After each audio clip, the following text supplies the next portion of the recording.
Lopez Island, a population of 2,177, nestled in the northwest corner of Washington State. High school sports on the island always had its own unique approach, with one of the world's first female football coaches fielding a six-man team in 1955. Making headlines and covered by legendary sports reporter Royal Brome, the 1955 team garnered international attention.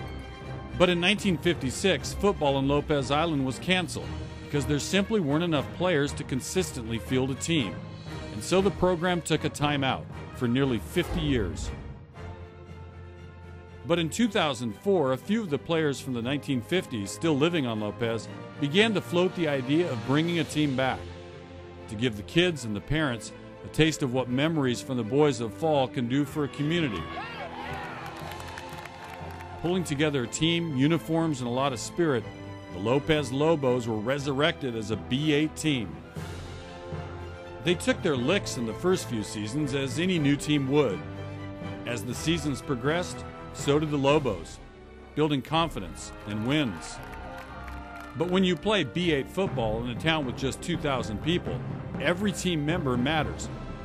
A small setback in 2010 due to a last-minute academic ineligibility forced a cancellation of the entire season, because just as in 1956, the Lobos would not be able to field a full team. Looking past the disappointment of the previous season, in 2011, Coach Larry Berg pulled the team and the community together again to make another run at Lobos football. Boys, it's just digging deep within yourselves right now. And again, it's not what's on the scoreboard, it's what's in your heart. With renewed dedication, the team came back to life with stunning results.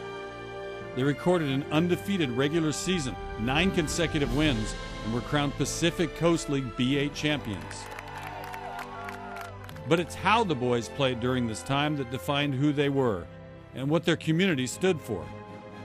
The Football Officials Association of Washington State awarded the Lobos with the 2011 John Trotto Sportsmanship Award, given to the team that shows outstanding positive attitude and respect to officials and opponents.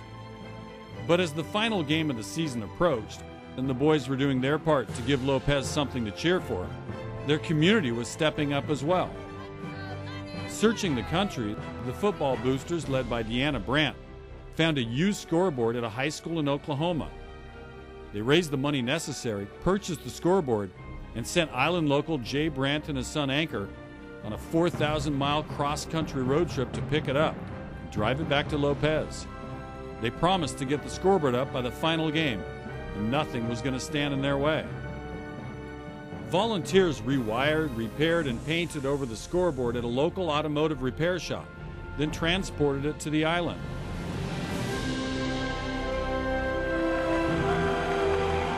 The team and community worked throughout the night to put on the finishing touches and moved it to Lobos Field,